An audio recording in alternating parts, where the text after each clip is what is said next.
Hare Krishna. Yes, thank you for joining me again. Um, let's start from where we left in the previous meeting.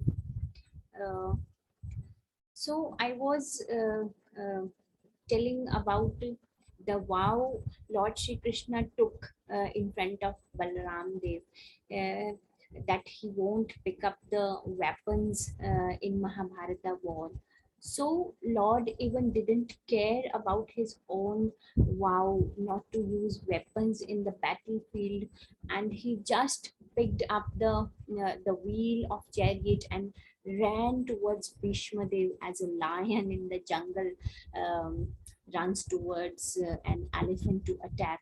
Mundane people can interpret that Lord doesn't keep his own words, but a pure devotee finds it's really magical with the two uh, uh, two things, the ek panth do kaj, or we can say killing two birds with one arrow. He proved his two statements that his devotee never perish, which is the first statement he proved by this action. Kaunteya prati jana hi name bhakt pranashyati. He protected Arjuna to prove this statement, as well as he fulfilled all the spiritual desires of his pure devotees, as he says in Bhagavad Gita, Yoga Kshema Vahamyaham. Whatever my pure devotee will wish, I will fulfill for his spiritual advancement. And Prabhupada says that there is no reason of lamentation for shooting arrows on Lord, as a pure devotee knows that Lord is transcendental, so as his body, though he is in material nature after his advent, but still his body is not materially bound. If even soul cannot hurt by weapon, then Lord is super soul. He is Sarva Karan Karanam. Also, Prabhupada give a very interesting example about the loving exchanges between two lovers. One lover pinches and biting the other one in love may hurt the lover, but rather than feeling hurted, he enjoys that pain. This is the same. This is the mood of Lord at that time. Further, Bhishma Dev added, Lord Krishna again shows his unusual activities. He proves himself Achyuta. As a chariot driver, he simply obey orders of Arjuna. He says, Aham Bhakta Paradina. He directed the chariot in that same place where Arjuna instructed him. Also, he proves that he is equipoised to all the living entities as soon as he glanced upon the army of enemy, and he made them all liberated just by his glance. Bhishma Dev wants to meditate on that supreme personality of Godhead, who is merciful on all the jivas. Bhishma Dev further describes the quality of Lord as a supreme personality of Godhead. He is the only one who can award salvation. So he is called Mukunda. He makes his devotee protected and fearless. He breaks his own promises to fulfill the words of his devotees. Again and again, Bhishma Dev is repeating the words, let me concentrate my mind on the lotus feet of Parthasarathi, Mukunda, Vijay Sakha, Gop Varhaha of Brajbhumi. He even remembers the Rajsuya Yagna performed by Maharaj Yudhishthir. He reminds that the object for worship for all Lord Shri Krishna, he served there to wash the feet of all guests. How humble Lord becomes for his devotees. Um, Hare Krishna.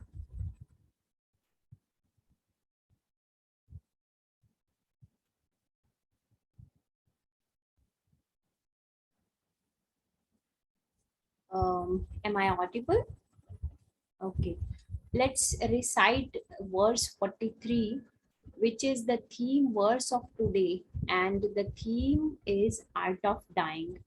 सूत उवाच कृष्ण एवं भगवती मनोवागदृष्टिवृत्तिभिः आत्मन्य आत्मानम् आवेश्य सौवन्तश्वास उपारमत. Translation of this verse is, in this way Bhishma Dev merged himself in super soul Lord Shri Krishna, the supreme personality of Godhead, with his mind, speech, sight and actions, and he became silent and his breath stopped. Now Bhishma Dev, glorifying Lord with different ways, was now completely in samadhi.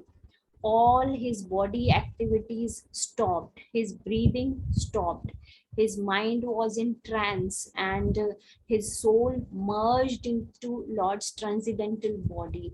The way how Bhishmadev left his body is called Nirvikalpa Samadhi. By this pastime, Lord Shri Krishna and his pure devotee Bhishmadev wants us to teach how one should leave his body, what should be the mood of a jiva at the time of departure. One should engage oneself in remembrance of Lord at the end of the time of body, to get permanent love of Lord and to go back to Godhead. As Lord himself says in Bhagavad Gita, अंतकाले च मामेव स्मरण मुक्त कलेवरम या प्रयाति समद्भावम yati nast yatra samshaya. Those who remind me at the time of end of material body, they acquire my form. There is no doubt in this fact. And Bhishma Dev did exactly same at the time of his departure. This is art of dying. We can also follow the same lineage with pure devotion. Generally, we question that suppose we have become pure devotee and we are practicing to concentrate our mind in Krishna consciousness. We are reminding Lord while doing our daily duties like cleaning, like cooking and office works. We are trying to chant intense prayers, but what will happen if we are not in the position of reminding Lord at the time of death? This is frequent question in our mind, especially in the mind of neophyte devotees like me. So this pastime also shows that we need not to worry about it all, as if our intention is pure, Lord himself comes to take us back to Godhead. As Lord goes in the battlefield to help Bhishma Deva out in that matter at the end of the life, and what to say about the this birth. Even he gives the benefit of past lives too, as in the case of elephant Gajendra. Lord give him the intelligence to recall the prayers and to concentrate his mind unto the name of the Lord. And not only Bhishma Dev, there are many more examples in the scriptures who are the pure devotees and who left their bodies in the same way, such as Parikshit Maharaj. When he came to know that he is going to die in 7 days, what did he do? He at once left his kingdom and sat on the bank of Ganges to hear about Lord Krishna, and continuous for 7 days. He was on fasting. He was hearing only Hari Katha with full absorption. And just with one limb of bhakti, just by hearing, he became liberated. Similarly, when Khatwang Maharaj came to know that he had only a few moments of his life, he immediately left heavenly planet and he concentrated his mind completely in Lord's remembrance. And also in the case of our beloved Prabhu Pad, he at the end of his life, even he was not physically fit, he was healthy, unhealthy at that time, and not in comfortable bodily position, but he denied to take rest. He was busy in writing commentaries on Srimad Bhagavatam, as he wanted to leave his body in remembrance of Lord by doing the duty which was assigned to him by spiritual master and by Lord. And um, what about us? um, if I have only 7 days, I'll think, why should I fast? I'll eat whatever I want to. I'll be worried about my material family. Oh, what will happen to them after me? About my business. Oh, who will take care of my business? And to say, if I am in heaven, I will think, let me die in the heaven only. Why to go in, dukhalyam ashashwatam? Then the question rises, why can we not develop that mood of remembrance of Lord at the time of death? As Rome was not built in one day, means we need to do these practices on daily basis. If we are chanting, we should chant with the intensity that this is the last round of chanting of my life.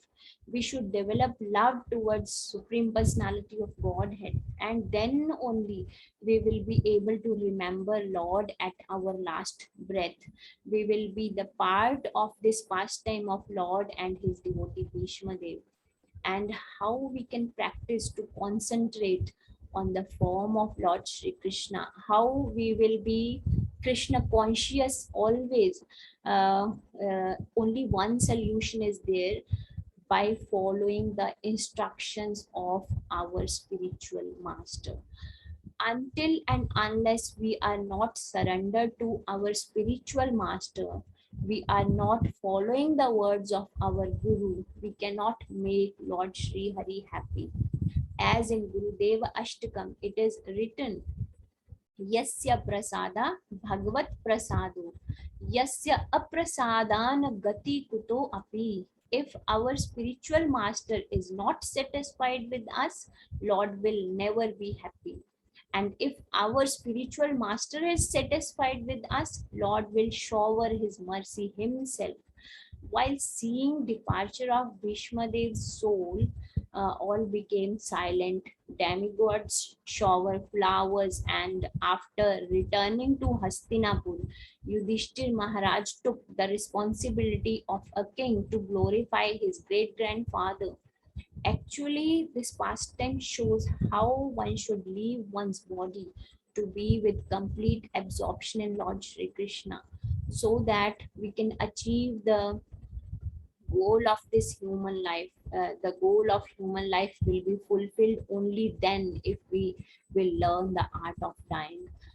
This was all today for today. Now I'll pause here um, for comments and questions, and I pray to Prabhupada to give me the wisdom to answer your questions. And I would like to add one thing more. If you like anything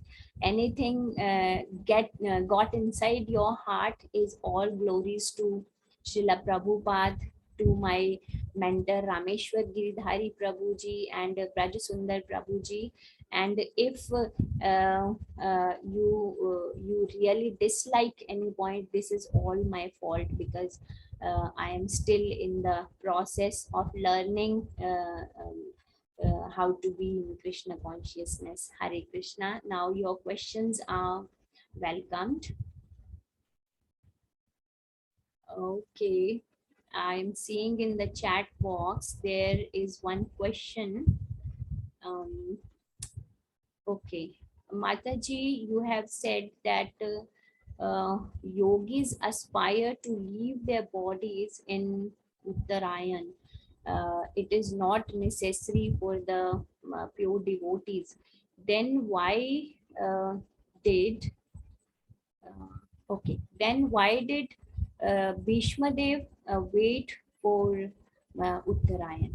Okay, uh, I understood your question, and what is the meaning of Uttarayan actually? This is true that yogis aspire to leave their bodies in Uttarayan. And what is Uttarayan? Uttarayan is a position of sun when sun move towards north direction, and it is basically the daytime of Lord Brahma, and Dakshinayan is the night time of Lord Brahma. And it is assumed that if Lord Brahma will be wakened at that time, yogis will go to Brahmalok, and on the time of annihilation of the material world, Brahmaji will take all those yogis who are in Brahmalok to Vaikuntha. So this is the aspect yogis uh, um, uh, take in instance. But for the pure devotees like Bhishma Dev, uh, the meaning of Uttarayan was completely different. As our acharyas say in the lectures, Uttarayan has another meaning also. Uttarayan means Uttara's womb movement, and who moved inside the womb of Uttara, that was Lord Shri Krishna. So actually, Bhishma Deva was waiting for, Bhishma Deva was waiting for Lord Shri Krishna to come in the battlefield, so that he may leave his body in the presence of Lord Shri Krishna. Here, Uttarayan is Lord Shri Krishna, the person who moved inside the womb of Uttara. Is actually Lord Shri Krishna, and people like us who are really bound in material body think it the Uttarayan of the positioning of sun. I think I have given the question of your answer. Uh, you can ask the next question if anyone has the question in their minds.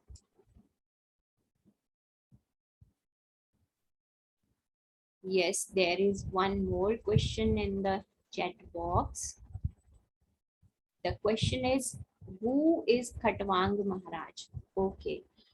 Um, Khatwang Maharaj is a descendant in Raghukula, uh, in which, according to my remembrance, as I remember, it is in ninth canto of Srimad Bhagavatam, and uh,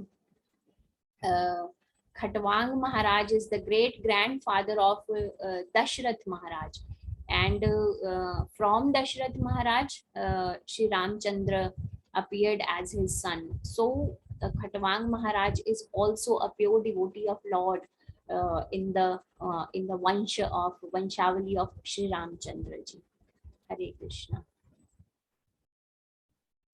Okay, there is no another question in chat box. So we can end the session by chanting Hare Krishna Mahamantra. Hare Krishna, Krishna Krishna, Hare Hare, Hare Ram, Ram Ram, Hare Hare. Srila Prabhupada ki jai. All glories to assembled devotees. Thank you.